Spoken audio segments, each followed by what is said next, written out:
momento assim meio de desespero, acho que eu não consigo. Uma situação dificílima, nunca lidei com crianças com esse nível de agressividade. Eu voltei a ler Rogers e comecei a pôr em prática até do meu jeito. E num dado momento, há uma festa na escola, e o pessoal então do quarto ano, do antigo quarto ano primário, que então para a quinta série, resolveu fazer uma música para a escola. Nesse momento a escola funcionava já normalmente, as crises, a violência tinha cedido, a agressividade. A letra me surpreendeu, ela traduzia muito da abordagem. E foi assim, eles foram escrevendo juntos, foi um produto do grupo. Então era alguma coisa assim, essa escola é tão pequena, mas ela parece tão grande de tanto que a gente pode fazer aqui, tanta coisa que a gente pode fazer. Aqui as professoras explicam mais de 20 vezes sem fazer cara. Quando tem que falar que está errado, fala mesmo. Mas também a gente pode falar quando elas estão erradas. Pode conversar. Quando a gente acaba a lição antes, vai no clubinho da criatividade. E pode bolar um monte de coisa. Um não fica cutucando o outro. Essa escola deixou uma marca em mim, a gente quer deixar uma marca para ela, o nosso hino. Mais ou menos isso. Conversando depois, posteriormente com ele, eu tinha uma preocupação muito grande se eu estava fazendo certo. Ele disse, nunca trabalhei com criança pequena. O que você tem é uma influência minha. E eu entendi assim que não se é rogeriano, não se é igual o outro nunca. Mas é das influências que você constrói uma perspectiva, é da sua leitura. Porque talvez ele fizesse completamente diferente, chegasse, mas pelos mesmos princípios, um fazer diferente chegasse, claro, até uma situação muito melhor. Carl Hansen Rogers nasceu em Oak Park, Illinois, em 1902. Faleceu em La Jolla, na Califórnia, em 1987. Formado em História e Psicologia, aplicou à educação princípios da psicologia clínica, área em que atuou por mais de 30 anos. Um desses princípios é a chamada terapia centrada no cliente, utilizando técnicas de reformulação e clarificação dos sentimentos, buscando uma atitude de maior aceitação dos sentimentos do cliente por parte do terapeuta. Rogers é considerado um representante da corrente humanista em educação. Concebe o ser humano como sendo bom e curioso e que precisa de ajuda para poder evoluir. Daí a necessidade de técnicas de intervenção facilitadoras. No Brasil, suas ideias se difundiram na década de 70, em confronto direto com as ideias comportamentalistas de Skinner. É nessa década que Rogers dirige sua atenção de maneira prioritária à educação, propondo uma pedagogia experiencial, centrada no aluno. Acredita que os alunos aprendem melhor, são mais criativos e mais capazes de solucionar problemas quando os professores proporcionam o clima humano e de facilitação. Para o Rogers, a liberdade em sala de aula é justamente a possibilidade do aluno descobrir a aprendizagem e poder refletir para o professor o que ele está sentindo para encontrar novos caminhos. Ou seja, a aula deixa de ser padronizada, idêntica para todo mundo. Há uma entrada do aluno nela, uma participação ativa, real, onde a liberdade dele está se expressando na vontade de aprender, ou dirigindo a própria aprendizagem. Os insights, os grandes momentos de descoberta, ele não guarda para si. Ele coloca ali no grupo e o professor tem que estar muito preparado para acompanhar, porque senão a ditadura do conteúdo sufoca a liberdade do aprender.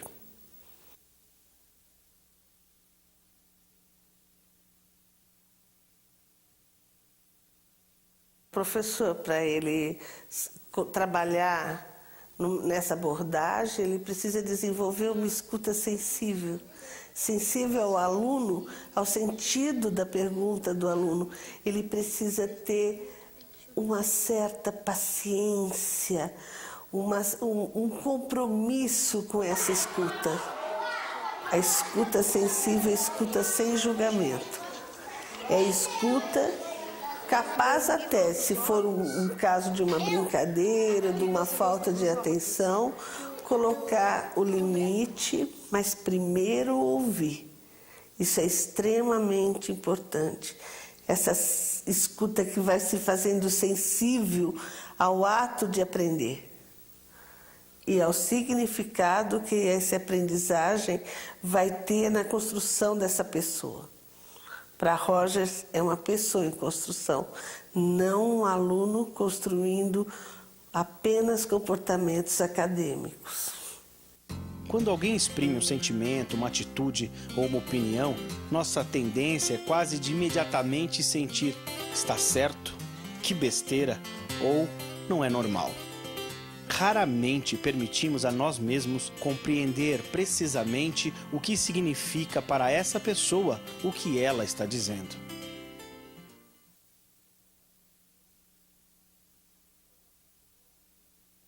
A questão da pessoa é fundamental nessa abordagem. A pessoa é inacabada. Se o crescimento físico para num determinado momento, o desenvolvimento da pessoa não para nunca.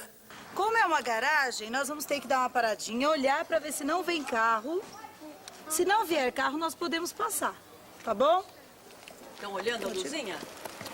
Então vamos lá. Parece que tá mais quente, não tá, Maria? Então não tem fim aprender a ser pessoa. Está aberta às transformações, a tudo o que está acontecendo ao redor e no interior de si mesmo. E isso precisa ser trabalhado na escola, porque senão você vai lutar para se defender contra as coisas que vão aparecendo, as drogas, as brigas, a violência. De novo, a questão de trabalhar somente os conteúdos, mais os conteúdos, comportamento acadêmico, como se pudesse dividir. Há um aluno e não há uma pessoa. A escola recebe uma pessoa inteira, com todas as suas nuances e as suas dimensões. E não recebe um aluno.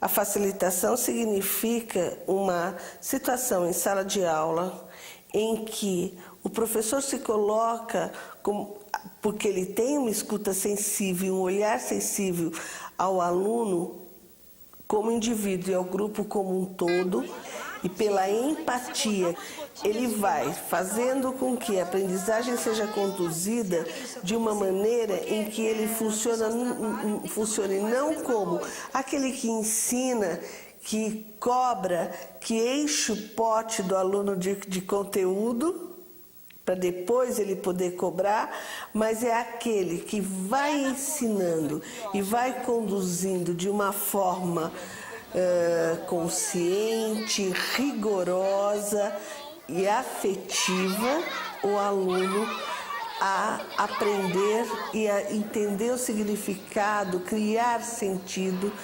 buscar sentido para aquilo que é novo para ele, fazendo uma corrente onde os aprendizados vão formando um conteúdo completo no interior de cada um para o significado da própria vida. A facilitação parece uma coisa muito difícil. Quando a gente fala com professores, fica sempre essa questão. São muitas pessoas, são muitos alunos.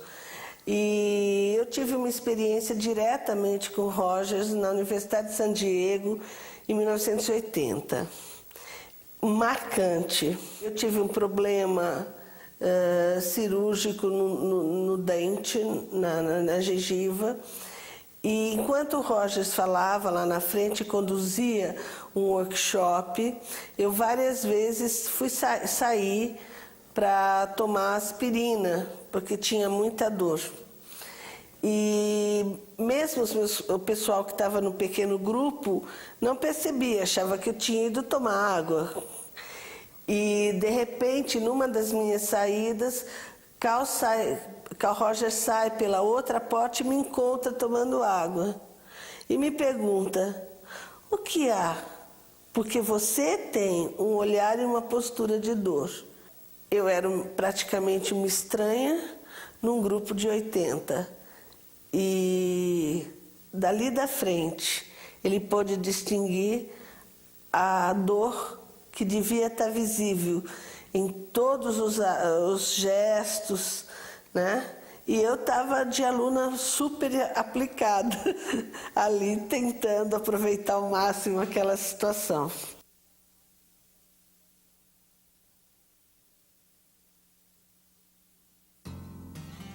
Quando tento ouvir-me e estar atento ao que experimento no meu íntimo, quanto mais procuro ampliar essa atitude de escutar os outros, mais respeito sinto pelos complexos aspectos da vida. Sinto-me muito mais feliz simplesmente por ser eu mesmo e deixar os outros serem eles mesmos. Mas, paradoxalmente, na medida em que cada um aceita ser ele mesmo, descobre que não apenas muda, mas que as pessoas com quem ele tem relações mudam igualmente. Aceitar não é concordar. Ela vem antes de tudo. Aceitar que as pessoas são diferentes, né? Aceitar que as pessoas têm momentos que não estão idênticos aos nossos. O professor está dando aula, ele tem certeza que ele fez o máximo, mas o comportamento de alguns alunos fere, porque os alunos não estão reconhecendo isso. Como é que é essa história, né, na cabeça dele? Só que há um momento em que precisa compreender e aceitar que as pessoas estão com os seus outros conteúdos ali, dialogar aceitando o outro, olhando para o outro, é diferente de concordar. O concordar pode ser um lavar as mãos. Vocês não querem aprender? Dane-se. Nunca na abordagem seria isso. E eu até posso dizer para o aluno, eu concordo, eu entendo o que você está passando, mas não concordo com a forma como você está manifestando. Em princípio, ele se sente aceito. Isso deve ser muito difícil, é um momento difícil para você, mas esse seu jeito de manifestar, não posso concordar. Então, você não pode agredir o outro.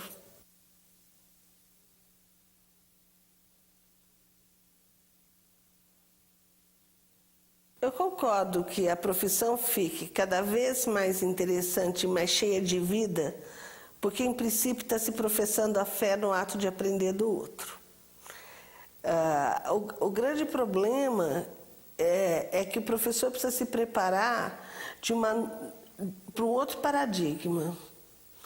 Não do que o conteúdo é tudo.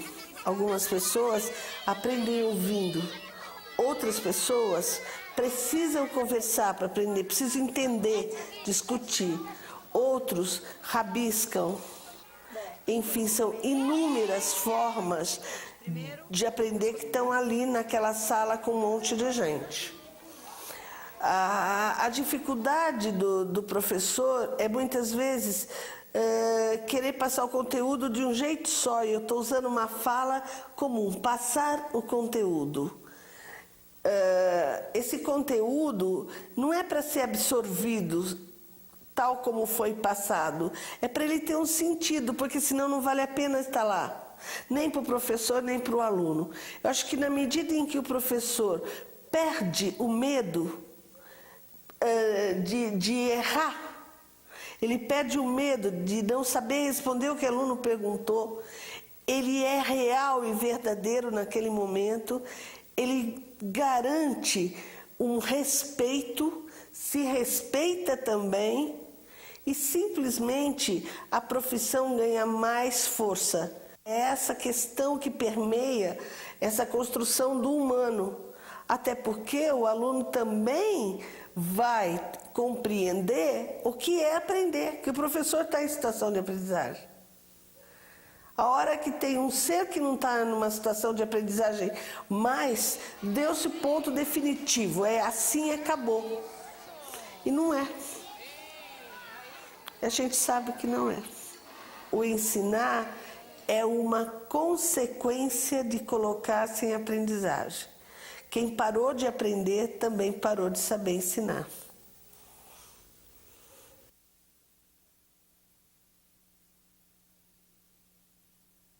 Um menino com uma dificuldade muito grande afetiva, uma criança muito complicada, com muita dificuldade, então, de conviver e de aprender. Isso mostra que essas coisas andam meio juntas, conviver e aprender.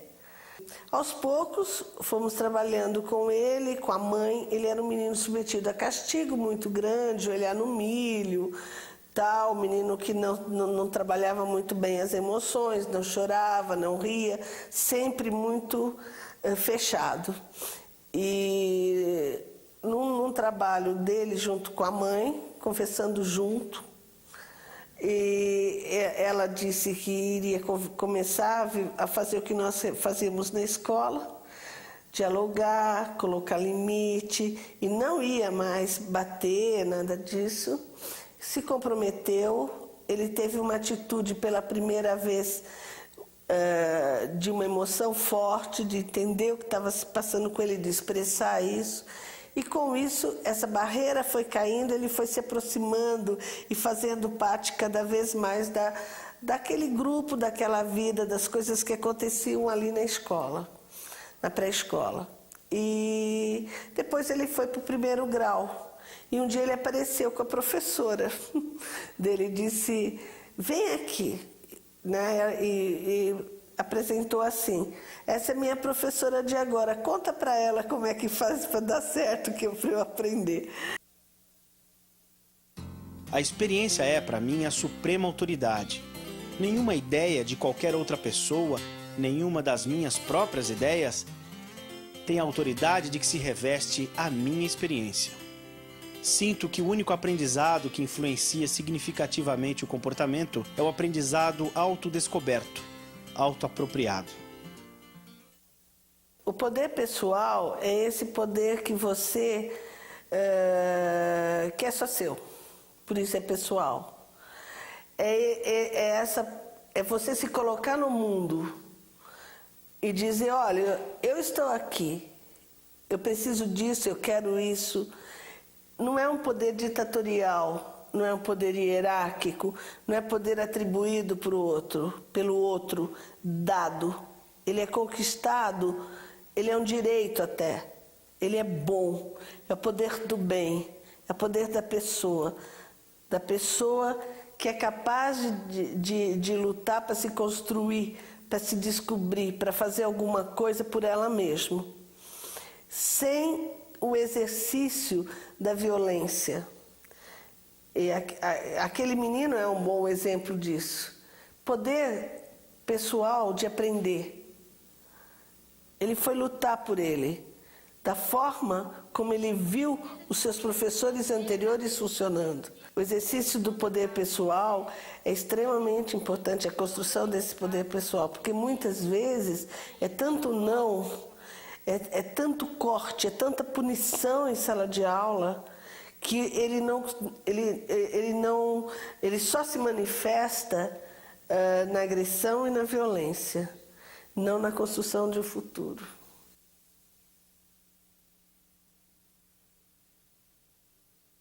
O professor ser congruente faz parte das suas características de facilitador. Eu não posso ser uma facilitadora se eu não me conheço, se eu não estou... se a minha atitude não é congruente com o que eu sinto que eu estou vivendo. Muitas vezes, eu até uma vez escrevi sobre isso, em relação até a criança pequena, né, na pré-escola, existe uma fala que não corresponde de fato aos sentimentos do professor. É aquele excesso de fofinho, queridinho, e por trás disso, olha, eu vou ficar triste ser, há muita condição imposta, eu não gosto quando, só vai sair ser, o que me assustava era ver a criança dizendo, eu sou quietinho, né?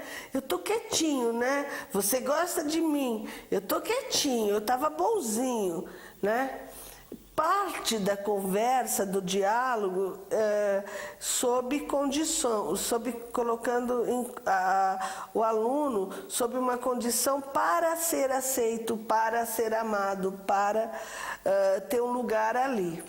Isso ensina de alguma forma a criança a já não ser verdadeira e nem congruente, porque o professor não está sendo. Na verdade, ele pode dizer tranquilamente: João, eu entendo que você esteja chateado, mas jogar o livro do outro no chão não pode. Pessoal, vamos parar de fazer barulho? Com essa bagunça, eu não consigo trabalhar. Ele pode dizer, eu não consigo trabalhar legal com vocês desse meio. Eu preciso de silêncio para trabalhar. É ele que precisa de silêncio, não é a turma. Elas recebiam um prato feito todos iguaizinhos. E eu pedi então que fosse dado a elas o direito a liberdade de escolher como montar esse prato. A ideia é que eles fariam muita bagunça, que eles não comeriam as verduras. E nós organizamos as situações em mesas menores, com os professores comendo junto, por que não? E as crianças começaram a manifestar, então, como eles gostavam que o prato fosse feito. Isso lhes deu uma alegria, aquela coisa confusa da hora do almoço, que eles falavam que eles estavam ganhetas, criando situações de birra. Isso foi melhorando, porque eles estavam comendo do jeito que eles imaginavam que era melhor para eles, do jeito que eles gostavam, e experimentando tudo que era novo, e sem problema nenhum. Então, é um exercício pequeno, mas um exercício poderoso, de respeito e de uma escolha que é tão simples e que não faz diferença nenhuma. Um pouco mais de trabalho, pode ser, mas não é trabalho para construir uma pessoa, né? Aprendi nas minhas relações com as pessoas que não ajuda a longo prazo a agir como se eu fosse alguma coisa que não sou. A aprendizagem pode ser facilitada se o professor for congruente, se ele for a pessoa que verdadeiramente é e se tiver consciência plena de suas atitudes.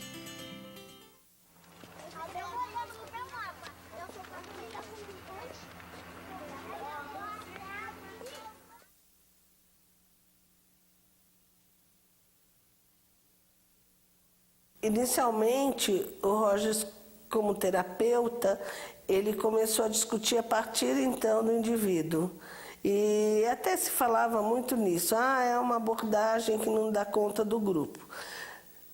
Depois não. Depois o Rogers começou a ser um precursor dos trabalhos em grupo, do pequeno grupo, do grupo grande, da comunidade. Eu fiquei um pouco mais de tempo do curso com ele para conversar sobre o meu trabalho, que era a minha dissertação de mestrado sobre pré-escola, uma influência de Carl Rogers, e ele chamou a atenção para essa coisa que ele ficava impressionado que a escola não gerava uma comunidade do aprender. E a experiência, isso me marcou muito, e no meu trabalho com as crianças, eu tive uma demonstração muito clara da importância do grupo. E se você vai me dar licença, eu vou colocar isso. Nós tínhamos, após as aulas, sempre um trabalho de grupo com os professores, mas com as crianças por ali, até os pais pegarem. Eles viam os professores reunidos, conversando sobre o que acontecia no dia a dia, né? E eles pediram uma vez à mesa para fazer uma reunião, que eles chamaram até de reunião. E foi uma coisa muito interessante, porque nos surpreendeu. Nós, imediatamente, tudo bem, e ficamos como eles por ali. Talvez do mesmo jeito, tão curiosos. E eles estavam discutindo com uma das crianças que não podia bater e chorar, porque o menino batia e já chorava. Então, sempre parecia que ele que era a vítima. Eles dizendo que isso ia acabar.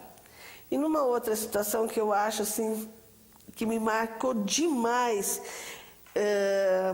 e foi também inesperada, foi uma situação em que estava auxiliar, a professora, eu estava no grupo também, porque eu fazia uma assessoria, acompanhava o grupo de vez em quando, né? E nesse dia, uma das crianças teve diarreia, um dos meninos. E no grupo não deu tempo dele sair, ele se sujou todo. E ele ficou constrangido e a auxiliar o tirou, saiu com ele, vamos lá, vamos trocar roupa, tal. E um dos meninos do grupo começou a chorar. E aquela coisa da escuta sensível e do olhar sensível, o que você está sentindo? Por que você está chorando? E o menino disse, eu estou sentindo uma coisa, porque ele ficou cagado e ninguém riu dele. Eu acho isso bom. Quer dizer, ele na expressão dele, chula, que eu repeti aqui, fiz questão de repetir do jeito que ele falou, ele percebeu uma dimensão do respeito do grupo para com o colega e que isso era diferente do que ele tinha vivido até então, né? Estava percebendo isso. E isso foi colocado em discussão no grupo de novo. Uma criança de 5 anos, 5 para 6 anos, uma importante constatação.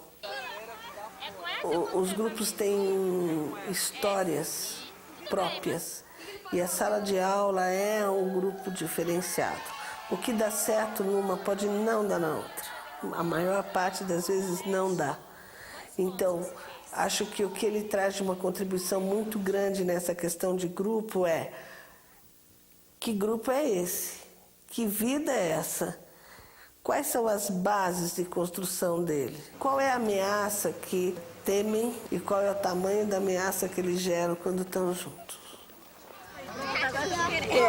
Escute, pode ver.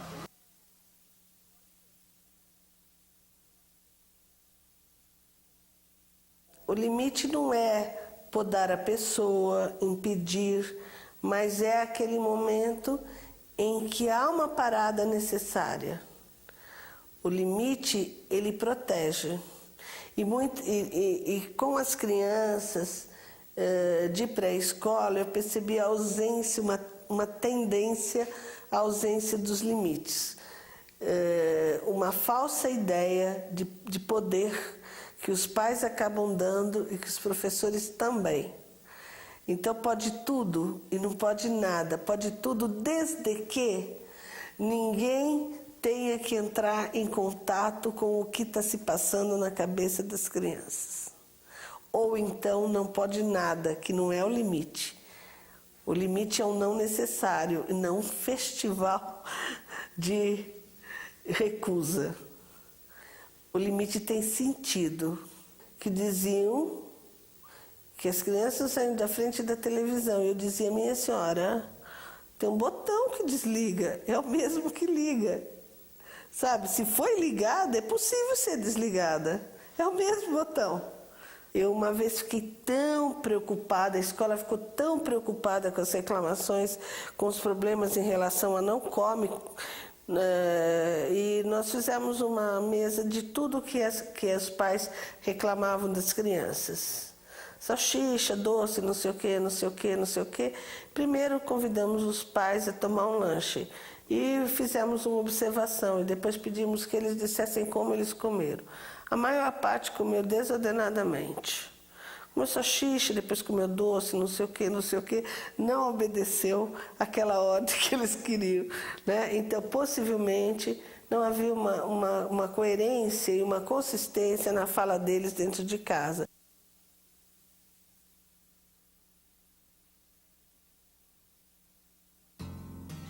Por aprendizagem significativa, entendo aquela que é mais do que uma acumulação de fatos. é uma aprendizagem que provoca uma modificação, quer seja no comportamento do indivíduo, na orientação futura que escolhe ou nas atitudes e personalidade. Verifica-se mais facilmente uma aprendizagem significativa quando as situações são percebidas como problemáticas. Uma preocupação que existe em relação a essa abordagem é dela ficar muito mais no lado emocional, do comportamento, e deixar de lado os conteúdos importantes para que os alunos tenham acesso, então, às carreiras, a tudo isso. Mas isso não é verdade. É uma condução de um processo de uma forma diferente que não diminui a importância do conteúdo, apenas não deixa que ele dite as normas. E se ele não tem significado, ele é esquecido. Às vezes os alunos dizem assim: você perguntou uma coisa do bimestre passado e daí eu errei. Ora, mas um bimestre já errou. É que ele quer saber se não vai cair a matéria do outro bimestre, que ele já devolveu, que a famosa educação bancária do Paulo Freire, ele já recebeu e já devolveu e já ficou vazio de novo, com vagas lembranças. Isso não é uma educação de qualidade. Uma educação de qualidade é levar a pessoa também a buscar, na sua liberdade de aprender, mais elementos para construir aquilo que está sendo discutido, que está em pauta. O indivíduo hoje, nunca se falou tanto que a sociedade muda rapidamente, não tem mais um lugar no futuro para ele pré-determinado. É esse conteúdo que põe o aluno lá. Eu estava falando com um educador que disse assim: eu fiz as melhores escolas, mas eu não sabia que eu ia lidar com anorexia, droga, violência, nesse nível dentro da escola. A escola é uma surpresa também para os próprios educadores. Acho que tem que encontrar caminhos. Não estou dizendo que esse seja o caminho certo, mas que precisa redefinir caminhos, sim. Como é que eu posso ter certeza que o mercado receberá uma pessoa porque tem determinado conteúdo? Eu acho que se ela tiver tolerância, capacidade de lidar com frustração, interesse em aprender, descobrir caminhos para realizar a sua aprendizagem, descobrir como é que ela viaja na internet, como ela navega, como é que ela procura conhecer pessoas, que contato ela precisa ter com gente da profissão que lhe interessa ou da sua carreira, como é que ela lida com as suas emoções e principalmente com as suas frustrações, o que ela pode criar, como é que ela aglutina um grupo, como é que ela pertence a um grupo. Ela vai ter mais sucesso do que se ela só souber o conteúdo. Recentemente, na universidade, uma aluna que está fazendo até pós-graduação, especialização, disse taxativamente o seguinte: eu venho aqui para pegar o conteúdo e levar lá na empresa, né? E isso tem que dar certo. E eu disse a ela: e se você mudar de empresa? Ela falou: aí complica. Um professor que tive dizia: não seja um vagão de munições, seja um espingarda. Julgo que a maior parte dos educadores partilharia da opinião de que o conhecimento existe principalmente para ser utilizado. Quando eu saí de lá, de La Jolla, da Universidade de San Diego, ele me deu de presente um texto dele e disse: olha, é um livro que vai sair e está ainda com as minhas correções, a tinta, lápis aí, mas acho que vai ser útil para você nesse momento do que você está escrevendo. E isso é aquela confiança básica. Ele tinha mesmo, né? Muitos autores não fariam isso, não entregariam um estranho um livro não publicado, que é o jeito de ser dele.